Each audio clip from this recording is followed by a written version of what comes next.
G'day guys, how's it going? Just a second, I've got to show you this. My grass, I mowed it not long ago, and look, there's already little things starting to pop up again. It was maybe 2 days ago, so it looks like I might have to mow it again. But that's not what I am here to talk about. Here to talk about red flags. Now, sorry, there's just lots of birds and that around. Red flags. Now,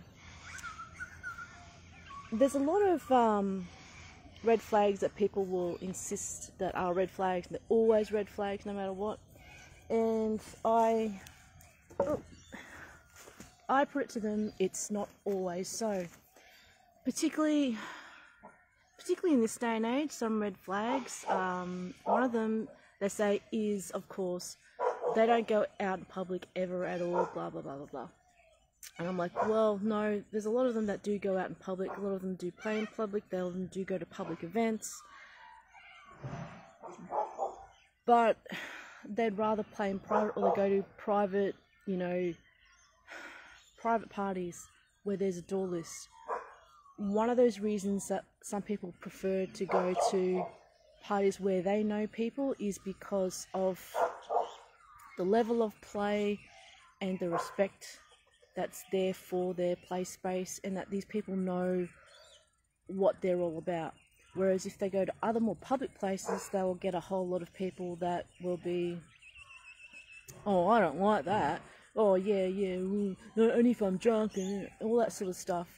And that disturbs their headspace. Plus, they'll get a lot of people that go up to the DMs, or they'll try and interrupt the scene and saying, oh, are they okay? And I think you're going a bit too far, and it's their way of playing. So where I go to parties, there is a lot of pretty, what they call, hardcore edgy play, I guess some people call it. But to us, that's just like, yeah, that's pretty normal for us. And the reason why there are private parties, why there are parties where there is, in fact, a door list going old school, is that a lot of the people there get vetted, and there's an emphasis on, if you've been vetted or if you've referred somebody, that's a lot of responsibility. So if you've referred somebody and they mess up, you're then held responsible, and you could then no longer be on the door list. And that's the thing. A lot of people say, oh my god, that's a red flag, because, they're like this little den of, conspiracy people, and they're, horrible, and they plot and plan and blah, blah, blah. And I'm like, well,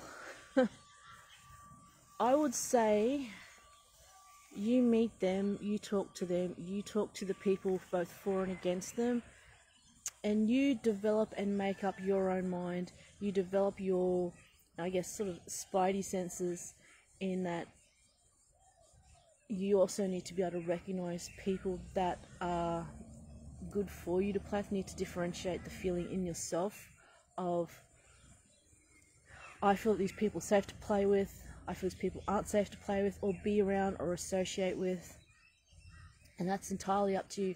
There's a lot of people I know, and there's a lot of things that are going on recently in the scene which have called in a lot of things into question. And the thing is, there's a lot of people I know that a lot of other popular people in the scene might not like, because they're abrupt and rude to them. But I said, apart from being abrupt and rude to you, have they done anything, illegal? Oh, but they were rude to me. Okay. Have they done anything bad? Have you heard of anything? Have you talked with other people about it? Goes, oh, but they were rude to me and I don't like them. That's not a reason to say that's a massive red flag. And a lot of people will put up, innocuous, just vague things. Oh, they're dangerous, they're consent violators, blah, blah, blah. Again, do your own research, do your own background checks. Don't just rely on the ones of the people that you first met in the scene, or the people that are blowing smoke up your butt. Go and talk to a few different people. Go to a few different events. Get a feel for the crowd, what they're about, what the different sub-communities, I guess, are about. Because there are sub-communities, there's not just one. Like I said to many people, so you've been in the scene, but you've not been in the scene. They go, well, what do you mean? I said, well, there's a scene which is all very public and very out there, and there's a lot of people that don't, really reckon, it's that level. But then there's the scene where you get into all the nuance, the subtleties, but then you also find out there's a lot of rivalry, a lot of backbiting. It's just like high school in some regards.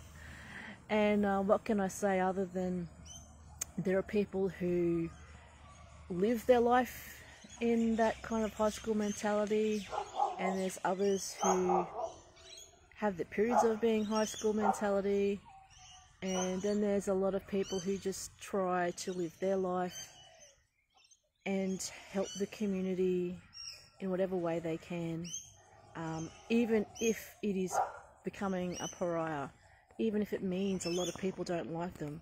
But that's the thing, a lot of people aren't here to be liked by you or me or whatever. They serve a function, whatever it is in the community, and a lot of people need to weigh up in themselves the benefits and the negatives, the positives and the negatives with that. And if something no longer serves your purpose, then change it, I guess. But that's the thing, like I said, red flags. A lot of people, because I don't go out a lot in public, well, I go out in public dressed, like this, in my rubbers and all that, but I don't always hugely play, obviously in public, not a lot of the hardcore stuff.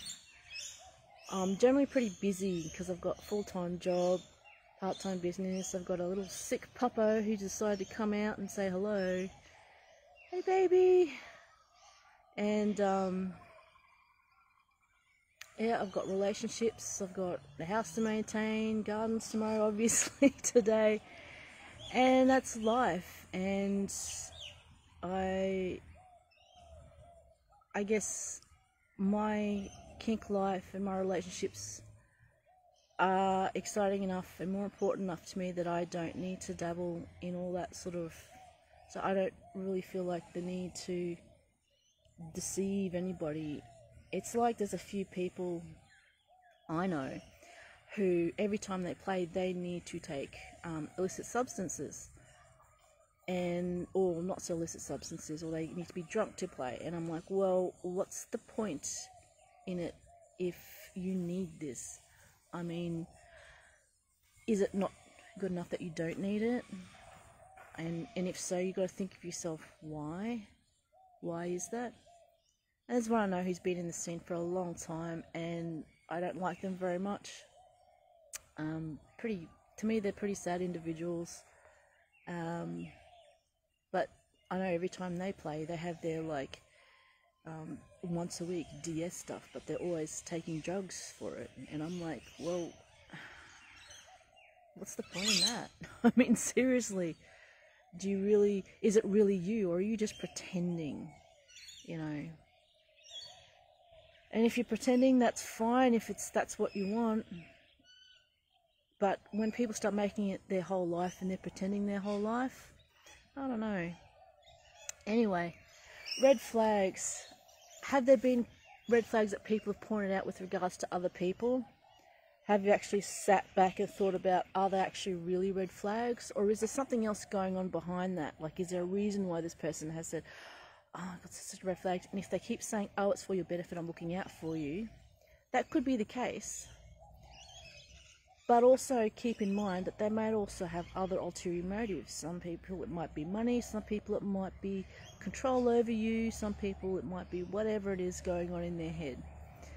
And people ask me things, I've given references and I've said, yes, this is how they play, this is what they do, but you've got to be careful of these things. And if you're not ready for that, don't play with them. And a few people have ignored my advice. And I said, well, I told them that this is what would happen, this is the way they are, but for some reason they just ignored it. But anyway, red flags. One of which red flag is that people, they just don't in public. They're not in public all the time. They've got to be out there. No. For me, a bigger red flag would be if they don't give you a safe call, if they don't agree to your friends meeting them, all that sort of stuff. Always check and vet people before you meet them. Meet public, even if it's just for coffee out in public. If someone starts playing with you in public, like at the first meeting, I would be very, very cautious of them, because they're just sort of flexing their so-called dom powers, as some of them were. But that's the thing, you're also expecting that kind of thing. So is it really them that's influencing you? Is it really them that's bringing out these feelings, or is it the expectation that they will do this? If you just go out there and expect to meet somebody, talk about some things, that's cool. You know, put forward scenarios and that, but for them to actually flex stuff and try and get you away from a public place into a private setting without prior negotiation or agreement, not, you know, that's way beforehand, not while you're having coffee outside, then I would be like, well, I don't know about that. Make sure you always have a safe call people, someone who's kink aware or who knows you very well and knows if you have any issues or what you're susceptible to. That would be a good thing. Anyway, Hump Wednesday. This Friday is a public holiday for me, so I probably won't do a go live. I have been a little bit slack, but again, busy. I'll have to revise a lot of what I do and stuff like that. When I get a few things settled, hopefully in the next couple of months, I'll take a good look at what I'm doing and see what I can do to change a few things around. Anyway, catch you guys later. Bye.